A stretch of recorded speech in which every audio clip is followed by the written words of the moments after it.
حبايبي، عاملين ايه؟ اخباركم؟ يا رب تكونوا بخير يا رب العالمين. احنا النهارده بقى عايزين نتكلم كده على شويه برفانات من البرفانات اللي انتوا بتعشقوها كويس جدا. طبعا انتوا عارفين برفان تندر، نزلت تندر بوكيه، نزلت تندر التانية، كل البرفانات دي نزلت. عندك جيرين، عندك ويزمر. البرفانات دي موجوده معانا من 20 سنه، والناس معلقه على هي نفس البرفانات. اعرفي بقى حاجات جديده، حضرتك انت بعيده عنها خالص خالص. انا معظم الناس اللي بتيجي تسالي عندك ويسبر، عندك برفان رومانس، عندك تندر، ده طبعا في الشركه بيعملوا الاوردرات دي.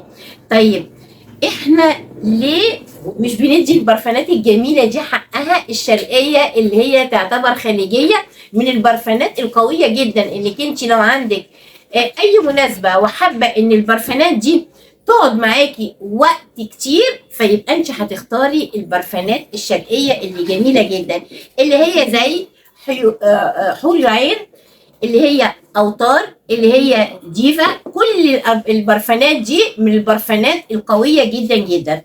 طب تعالوا بقى كمان نقولوا بقى سولوتير بقى، والحاجات الرائعه جدا، انك انت لو عندك خروجه قويه جدا، او انت عندك مناسبه، او عندك اي حاجه، البرفان دي بالتناس شويه، تحفه تحفه تحفه. فركزي في تنويع البرفانات، لان في برفان ممكن على فكره التندر دي ممكن ما تعجبنيش بس تعجبك، الرومانسي دي ممكن تعجبك انت لكن ما تعجبنيش. برضو البرفان ده بالذات اذواق.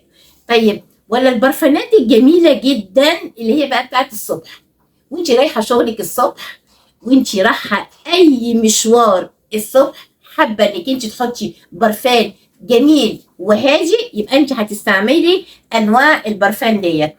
طيب احنا كمان جولد تاتش من البرفانات كمان القويه جدا جدا، ونزل منها برفانه فاضيه واحده، وكمان مجموعه. المجموعه طبعا دي بتبقى بسم الله ما شاء الله اللهم بارك، بس يا رب تلاقوها، لان برفاناتنا على فكره من كتر ما هي قويه جدا انت بيبقى عندك عجز في البرفانات، لان عليها استهلاك يعني مش قادره اوصف لك. فانا عايزاكي تركزي في انواع البرفانات، عندك كم نوع من البرفان، حاولي انك انت تركزي كويس جدا. مش شرط يعني لو انت مش عايزه التندر، انت محتاجه التندر الصفراء، طب نزل لك منها انواع. خلي بالك نفس البرفان قريبه بس المسمى، فانت ما لقيتيش دي، الدنيا ما وقفتش. طيب عندي كمان من البرفانات اللي الناس فعلا فعلا بتعشقها جدا وهاديه لو قويه، الافيستا كمان من البرفانات الجميله جدا وفعلا ليها ناسها. طبعا انا هرجع تاني اكلمكم على التندر، لان التندر من الانواع اللي معظم الناس بيحبها، بس انا حبيت الفت نظر حضراتكم ان في كم من البرفانات اللي احنا ممكن نقدر نستفاد بيها اكتر.